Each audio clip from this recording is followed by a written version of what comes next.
महासिद्धेभ्यः।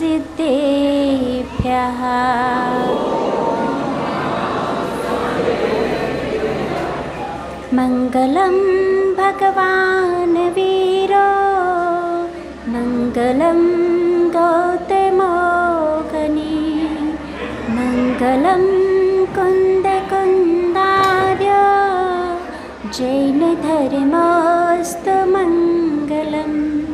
सर्वमङ्गलमाङ्गल्यं सर्वकल्याणकारिकं प्रधानं सर्वधर्माणां जैनं जयतु शासनं।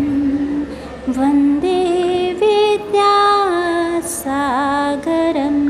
अनंत अनंत सिद्ध परमेश्वरी भगवान की, देवादेव एकादशी मूल नायक महावीर भगवान की, परम पूज्य आचार्य भगवंत गुरुदेव श्री विद्यासागर जी महाराज की, ज्येष्ठ श्रेष्ठ आर्यकति गुरुमती आदर्शमती माता जी की।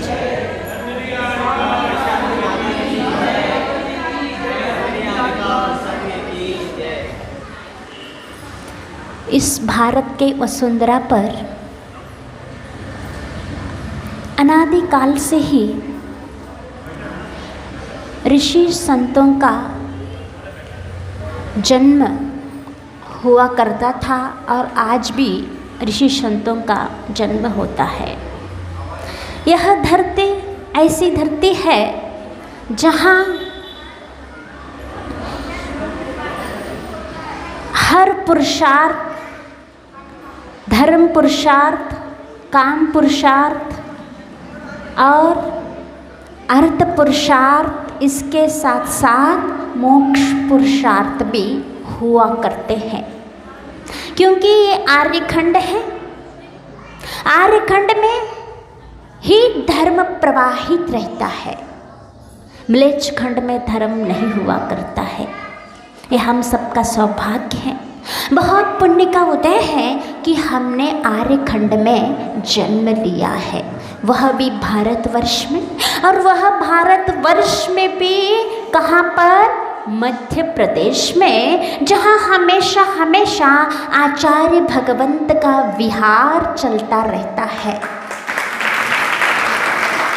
इस भारतवर्ष तो आर्यखंड है ही, और आर्यखंड में भी एक उत्कृष्ट आर्यखंड मानना चाहिए, क्योंकि यहाँ आचार्य भगवंत का विहार होता है। तो इस अपेक्षा से देखो तो मध्य प्रदेश को छोड़ करके ये जहाँ जहाँ आचार्य भगवंत के चरण नहीं पड़े हैं, तो यहाँ जहाँ आचार्य भगवंत के चरण नहीं पड़े हैं और वहाँ धर्म प्रवाहित कम है, धर्म परंपरा वहाँ बहुत कम रूप में पाया जाता है, तो वहाँ भी इस अपेक्षा से देखो तो वहाँ अपन कथनचित म्लेच्छ खंड कह सकते हैं, जहाँ धर्म नहीं चल रहा है।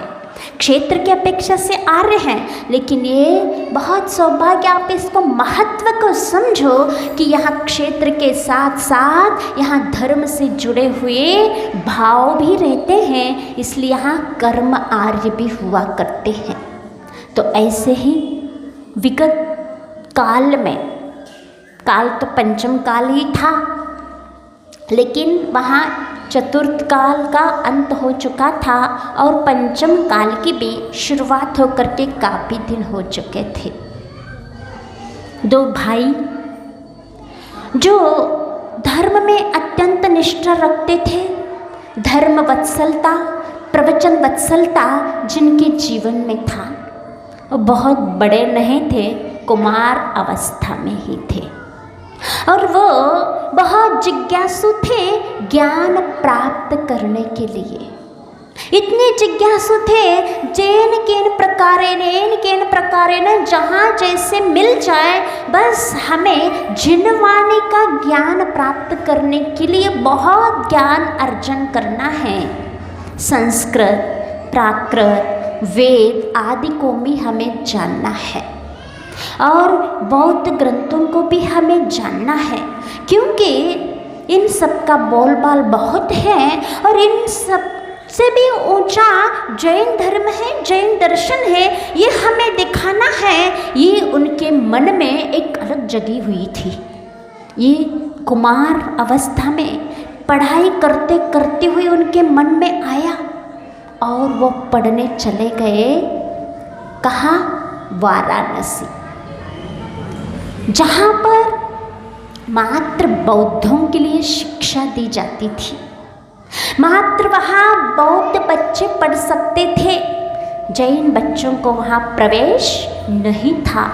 ये बच्चे अब पढ़ना तो है ही, हमें हर तरह से ज्ञान का अर्जन करना है। जहाँ ललक रहती है, जहाँ लगन रहती है, वहाँ रास्ता भी मिल जाता है। इसीलिए कुछ प्राप्त करना है, कुछ करके दिखाना है जीवन में, तो सबसे पहले अंदर ललक जगाना होगा, जागृति लानी होगी, मानसिकता बनाना होगा कि हमें ऐसा करना ही है।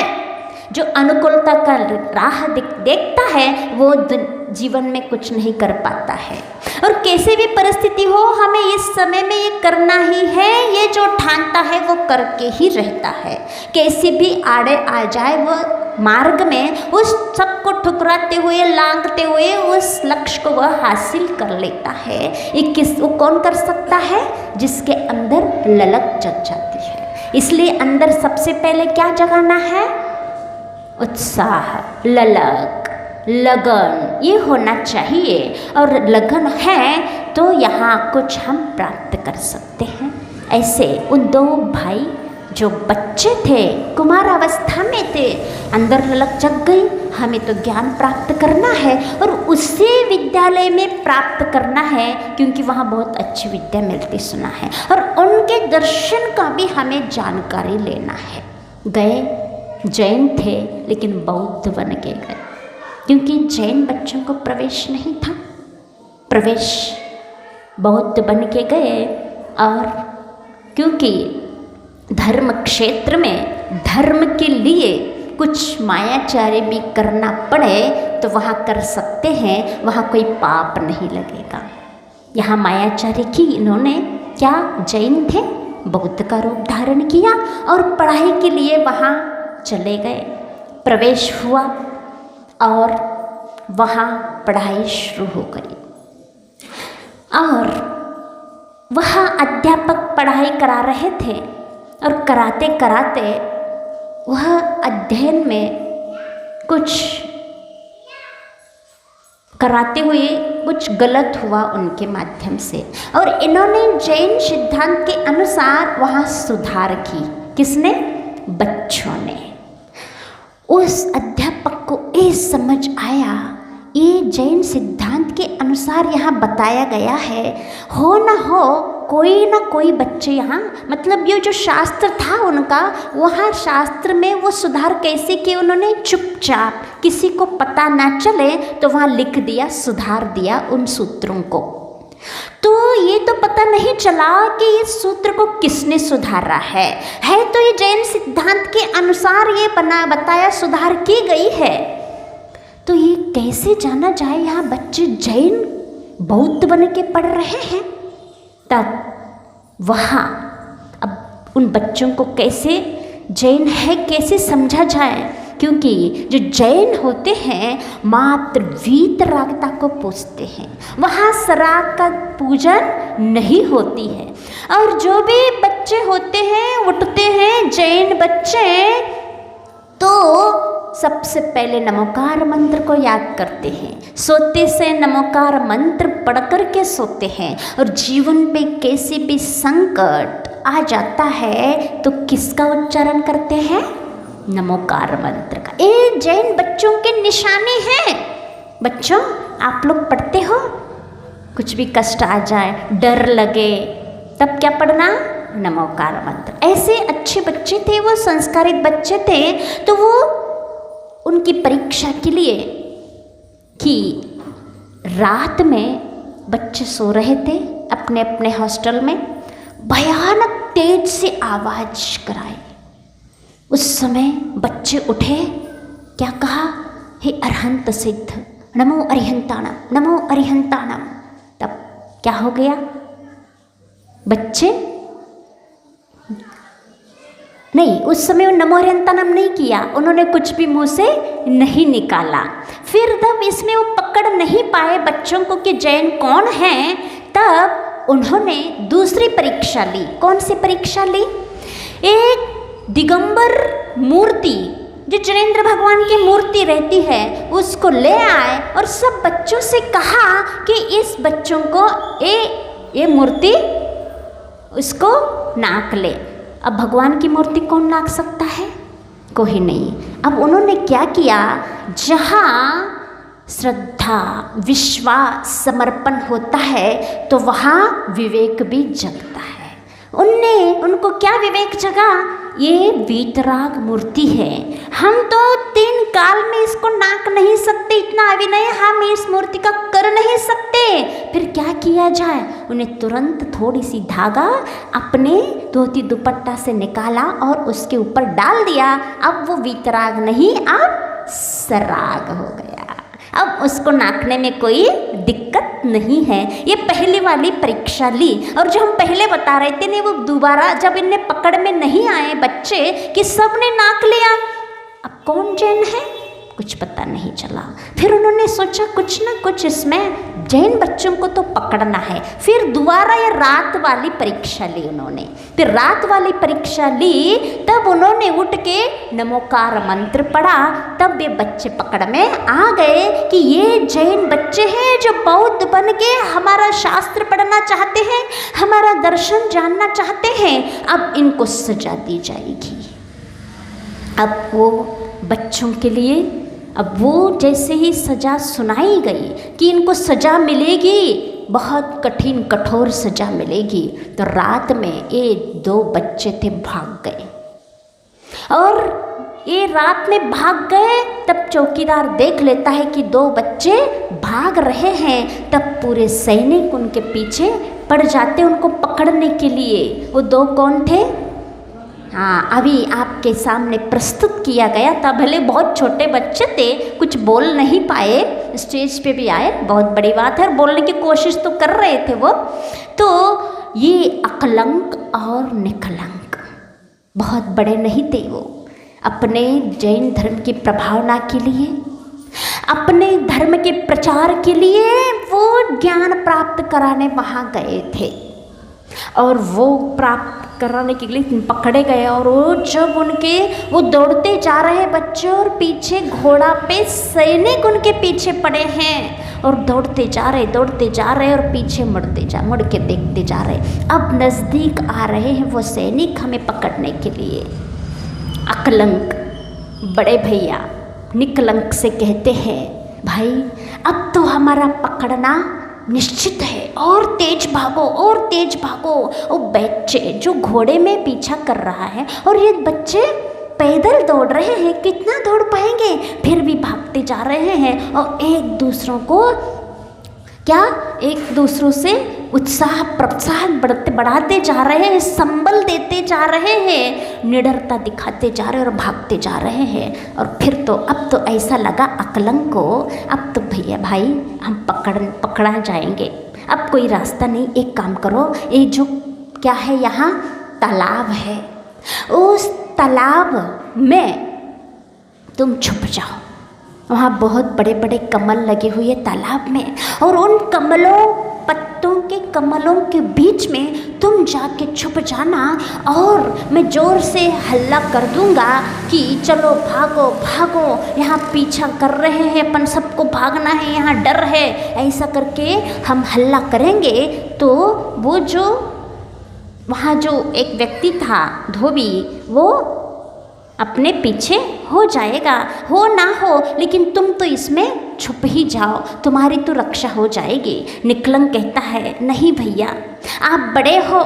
अकलंक जो था उसकी विशेषता थी कि एक बार यदि कुछ सुनाया जाएगा तो एक बार में याद हो जाता था, और निकलंक था 2 पार्टी था तो 2 बार सुनाएंगे तो याद हो जाता था। और दोनों भागते जा रहे हैं और एक दूसरों से कहते जा रहे हैं। अकलंक कहता है तुम छोटे हो, तुम छुप जाना। निकलंक कहता है नहीं, आपको एक बार में याद हो जाता है, आप जाके आगे बहुत धर्म प्रभावना कर सकते हो, आप छुप जाना, आप बच जाओगे और मैं शहीद हो जाऊं तो कोई बात नहीं है। तो एक दूसरे, तो वो कहता है मैं जाके घर में क्या बताऊंगा कि भाई कहाँ है, छोटा भाई कहाँ चला गया। कि निकलंक कहता है तुम माँ बाप की मत सोचना, परिवार की मत सोचना, तुम धर्म की सोचना कि एक पार्टी हो, तुम आगे जाके डंका बजा दोगे, इसलिए मेरा कहना मानो, तुम इस तालाब में छुप जाओ और मैं आगे चला जाता हूँ और मैं पकड़ा जाऊँगा तो कोई बात नहीं, मेरा सिर भी कट जाएगा, मुझे बहुत संतुष्टि रहेगी कि मैं धर्म के लिए शहीद हो गया हूँ। और इसलिए अब तुम भी दुखी मत होना, यदि मैं मर भी गया तो मैं हमारा ही जीव मैं तुम्हारा साथ रहेगा, मैं हमेशा लिए तुम्हारा साथ दूंगा और आगे डंका बजाने में तुम ये अग्रसर रहना। तब इस प्रकार से दोनों बच्चे बात करते जा रहे हैं और भागते जा रहे हैं। कल्पना करिए उस समय के, उस क्षण के स्थिति कैसी रही होगी कि वहाँ कुछ ही देर बाद सिर कटना है, हाथ में तलवार लेकर के सैनिक पीछे पड़े हुए हैं। और अब क्या, अब अकलंक को निकलंक की बात माननी पड़ी और वो उस तालाब में छुप गए। और वो निकलंक हल्ला करता गया, चलो भागो भागो भागो। तब वो वहाँ एक धोबी जो कपड़ा धो रहा था वो एकदम से घबराया और देखता है कि लोग तलवार लेके आए हैं, तो भैया हमें कुछ, हमारा भी कुछ करना दे, इसलिए वो भी उसके साथ भागता है। और निकलंक और वो धोबी दो हो गए, दोनों भागते जा रहे और अकलंक छुप गया। और छुपने के बाद अब वो दूर से यही समझ आया कि दो थे तो दो थे, कौन थे वो उन्हें सैनिकों ने नहीं देखा और तेज अपना रफ्तार से आ गए और दोनों का सिर उड़ा दिया। निकलंक हो गए धर्म के लिए शहीद और अकलंक बचे रहे धर्म की प्रभावना के लिए। और वही आगे जा कर के आचार्य अकलंक देव हो गए। आज वो आचार्य अकलंक देव की आज भी श्लोक वार्तिक, आप्त परीक्षा आदि अनेक ग्रंथ आज भी मौजूद है, जो आगे आचार्य हो करके जो बौद्धों से जिन्होंने विवाद किया, जो कहाँ पर, हाँ कांचीपुरम में उन्होंने विवाद किया। तब तारादेही 6 महीने तक विवाद किया कांचीपुरम में, तमिलनाडु में। क्यों?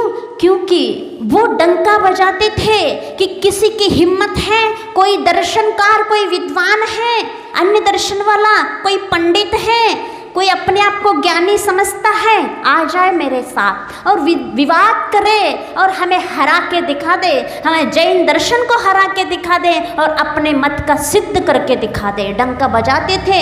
ऐसा सुनते हैं कि उनकी जो पीछे की डंडी रहती है ना, ये तो बहुत पतली है, वो बहुत मोटा रखते थे। पहले राज में ऐसा व्यवस्था होता था, कोई भी विशेष काम होते थे तो चौराहा पे एक घंटा रखा जाता था और वो घंटा बजाया जाता था विशेष बुलावा के लिए। तो वहाँ जाते थे राज दरबार में, वहाँ राज्यसभा के बाहर जो चौराहा पे जाते थे और पिच्ची से बजाते थे। कहते थे किसी की यदि कोई विद्वान है, कोई हमसे विवाद करना चाहता है तो आ जाए और हमें हरा दे, और अपना यदि नहीं हरा पाता है और हम जीत जाते हैं तो आपको जैन धर्म स्वीकार करना पड़ेगा। इस प्रकार से डंका बजाते हुए वो अकलंक देव, अकलंक महाराज इतनी जैन धर्म की प्रभाव न करी, कई लोगों को उन्होंने अजैन से जैन बनाया।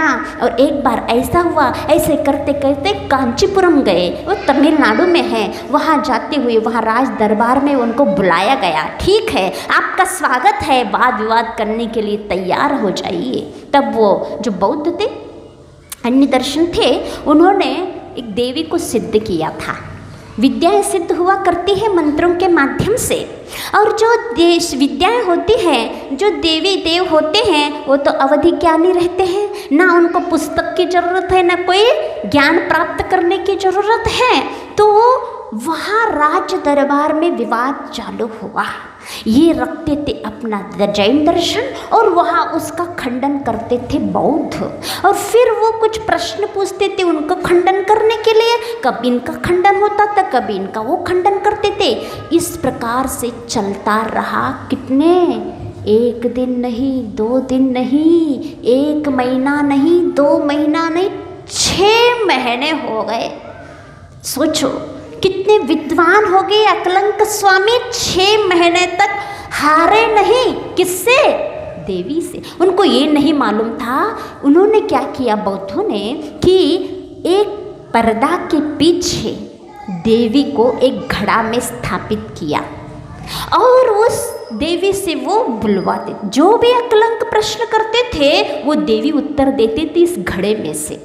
वो ज्ञान जानकारी अकलंक महाराज को नहीं थी।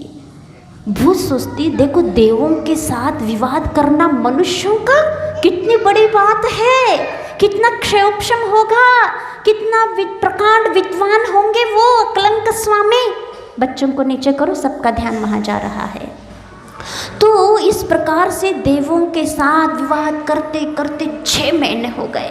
अकलंक स्वामी बहुत चिंताग्र हो गए, हो ना हो कुछ ना कुछ इसमें राज है, कोई मनुष्य इतना विद्वान नहीं हो सकता कि मुझे इतना विश्वास नहीं कि मनुष्य ही कुछ कर रहा हो। तो कुछ शासन देवी देवताएं होती हैं जो अपने जैन धर्म की रक्षा करते हैं। जो व्यंतर भवनवासी होते हैं वो सम्यक दृष्टि भी हुआ करते हैं और मिथ्या दृष्टि भी हुआ करते हैं। जो सम्यक दृष्टि देव होते हो वो जैन धर्म की रक्षा करते हैं, और जो मिथ्या दृष्टि होते हैं उनको कुछ भी विवेक नहीं रहता है, जो पूछते हैं उन्हीं के साथ वो हो जाते हैं। तो वो मिथ्या दृष्टि देव थे, जो पूजन किया सिद्ध किया तो उनके साथ दे रहे थे, लेकिन जो शासन देवी देवता थे वो सम्यक दृष्टि थे और स्वप्न में आ गए अकलंक स्वामी के। स्वप्न में बताया तुम ये जो विवाद कर रहे हो ये आप मनुष्यों से नहीं कर रहे, आप देवों से कर रहे हो। और कल ऐसा करना, आप जिस प्रश्न को पूछोगे उस प्रश्न का वो वहाँ से जवाब मिलेगा, ये तो निश्चित है, क्योंकि देव तो उधिक्यामी रहते हैं और बिना जवाब का होता नहीं है। तो आप उस जवाब मिलने के बाद में उस प्रश्न को दोबारा पूछ लेना, उसी प्रश्न को ये कहना इसका उत्तर कृपा करके आप पुनः दीजिए। फिर इसका रहस्य आपको समझ में आया? नहीं आया, बाद में बताते हैं।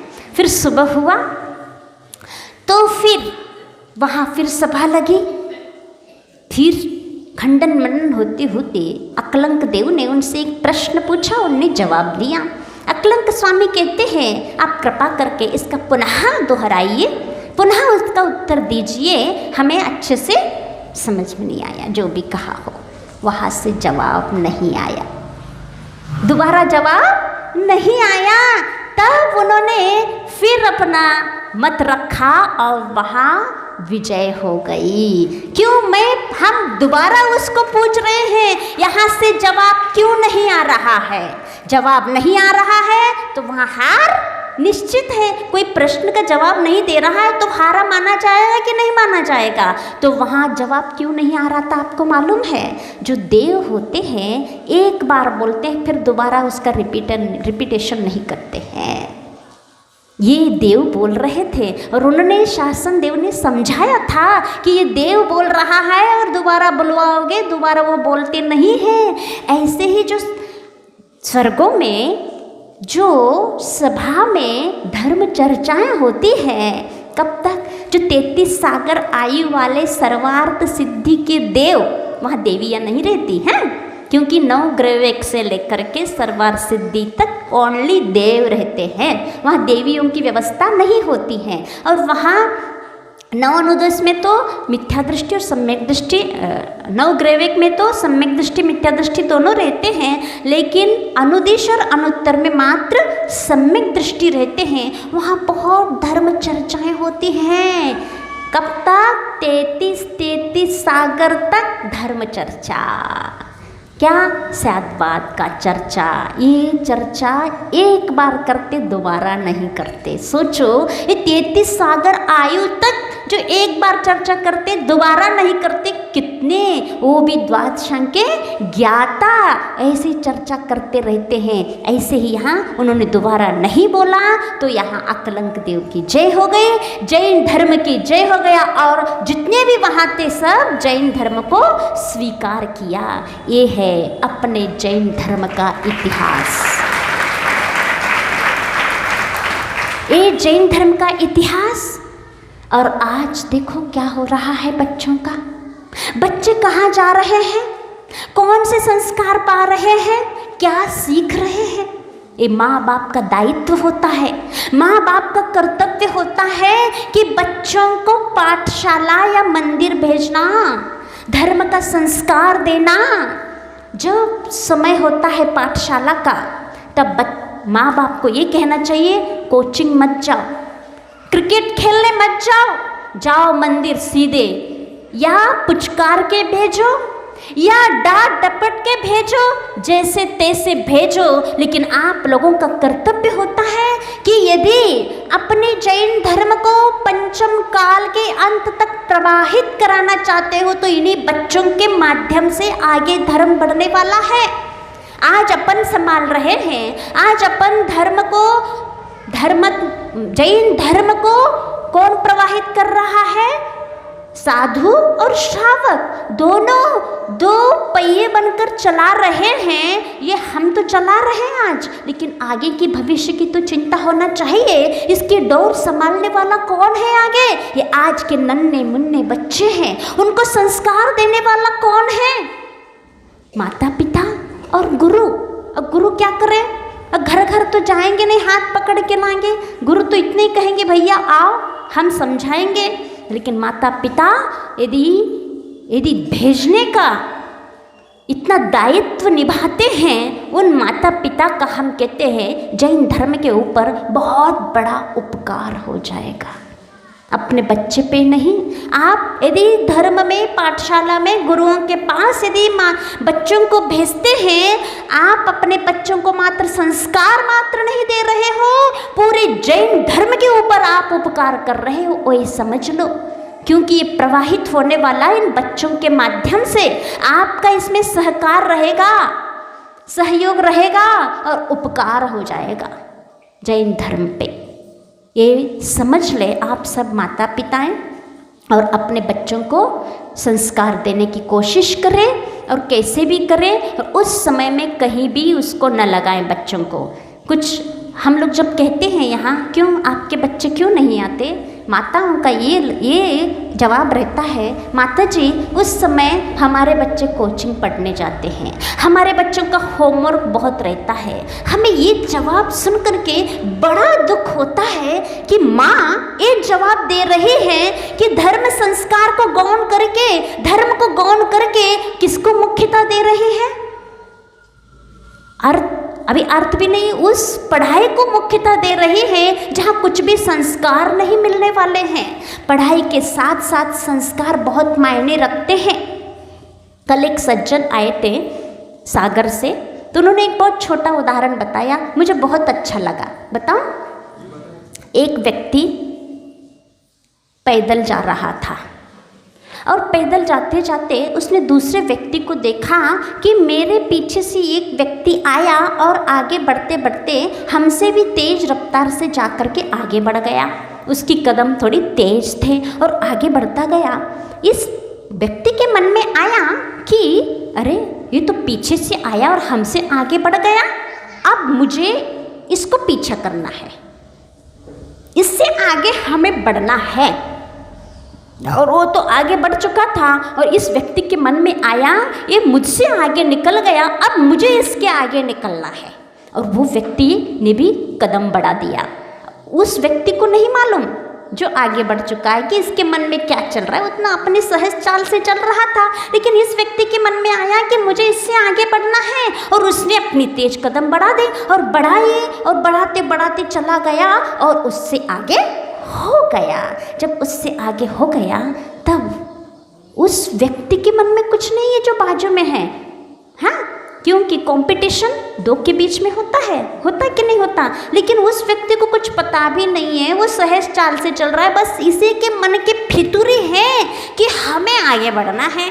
और उसको ये समझ में आया कि उस व्यक्ति को कुछ पता भी नहीं है और मैंने आगे बढ़ा, मुझे मिला क्या, उसको कुछ पता भी नहीं है।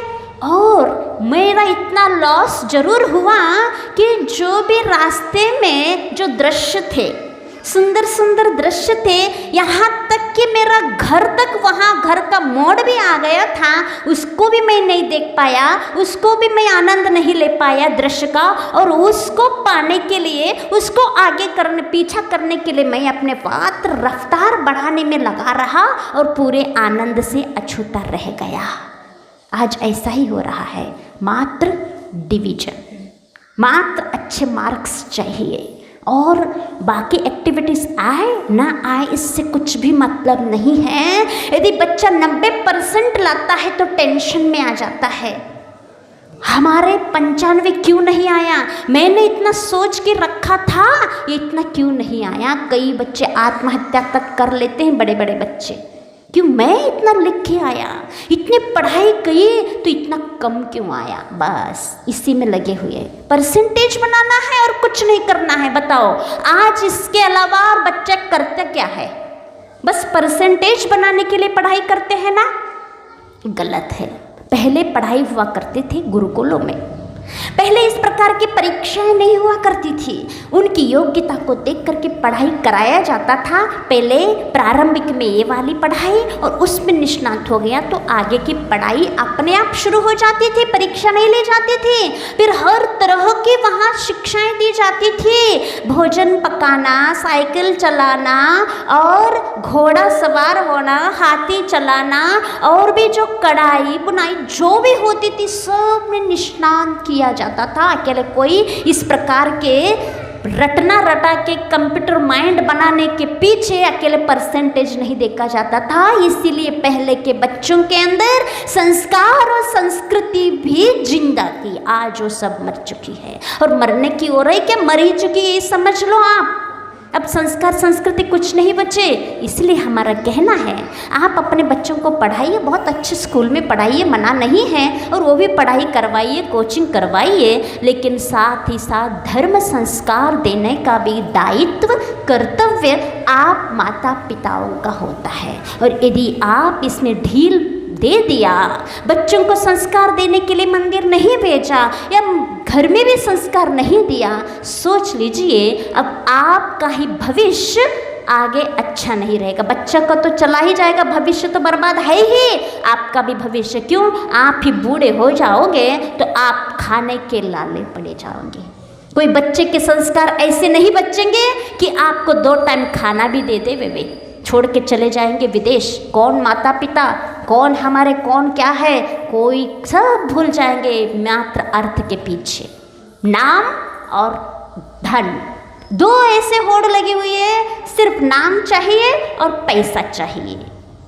माता पिता कोई मायना नहीं रखते। यदि संस्कार देना हो तो कल से क्या करना है, बच्चों को आज से ही शाम को 6 बजे भेज देना। कुछ तो संस्कार मिलेंगे, कुछ तो प्राप्त करेंगे बच्चे, है ना। समझ में आ रही सबको बात? तो बच्चों को संस्कार देना है, ये आप अपना एक अंग समझिए कि हमारा संस्कार देना बच्चों का। जिस प्रकार, जिस उत्साह, जो बच्चे यदि कम डिवीजन बनाते हैं तो टेंशन में आप आ जाते हैं, इससे कई गुना टेंशन में तब आपको तब आना चाहिए जब हमारे बच्चा कुछ संस्कार नहीं लेता है। तो ऐसा टेंशन होता है कभी, हमारे बच्चों को नमोकार मंत्र नहीं आ रहा, 24 तीर्थंकर का नाम नहीं आ रहा है, इस बात को लेकर के कौन से माता पिता को टेंशन होता है बताइए। हमारे बच्चों को तत्व, 7 तत्व नहीं आते, हमारे बच्चों को पतित पावन विनती नहीं आती, इस बात को लेकर के हाथ उठा के बताना कौन से माता पिता को टेंशन में आ जाते हैं। कोई नहीं है।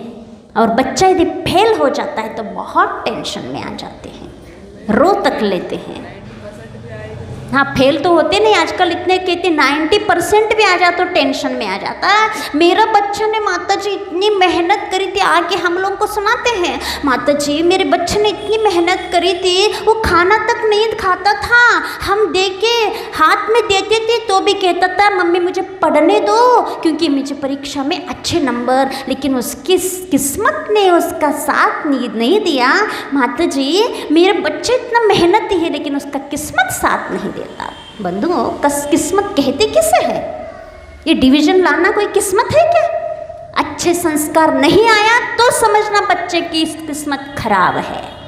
ये कोई नहीं सोचता है, सबकी सोच बहुत बदल गई है।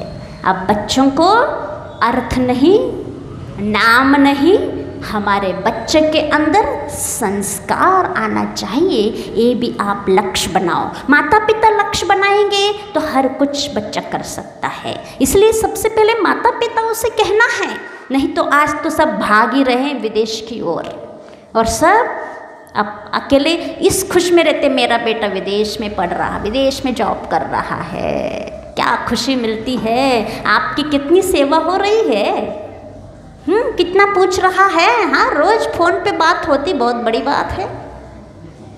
बहुत अच्छे साधन आए हुए हैं, फोन पे बात होती रहती है। कहने के तो बहुत सारी बातें हैं, और कभी समय मिलेगा तो बहुत अच्छी तरह से दें और आपको थोड़ा सा कौन सा तो आज समय हो गया है, और अगले संडे को भी इस प्रकार से यदि आप लोग समय से आओगे, और अगले संडे को इस प्रकार की प्रस्तुति नहीं रखेगी, सोच करके दूसरी प्रस्तुति बच्चों के लिए बताएंगे। और सभी अभिभावक, जितने भी श्रावक, जिसके अभिभावक नहीं भी हैं, ऐसे भी श्रावक बच्चों के प्रोत्साहन के लिए आएंगे। और इस प्रकार के प्रवचन ही आज सिर्फ हमारे बस हुए, और अगले बार आपको और माता जी को भी सुनने प्रवचन मिल सकते हैं। इसी भावना से आचार्य भगवंत गुरु और विद्यासागर जी महाराज। हाँ, एक और नियम, कल जो नियम दिया था पालन किया किसी ने? कौन सा नियम? आधा हुआ। हाँ, तो आया तो बाद में तो आया। कोई कोई कह रहा है कि पीने के बाद याद आया कि नमोकार मंत्र पढ़ना। ठीक है।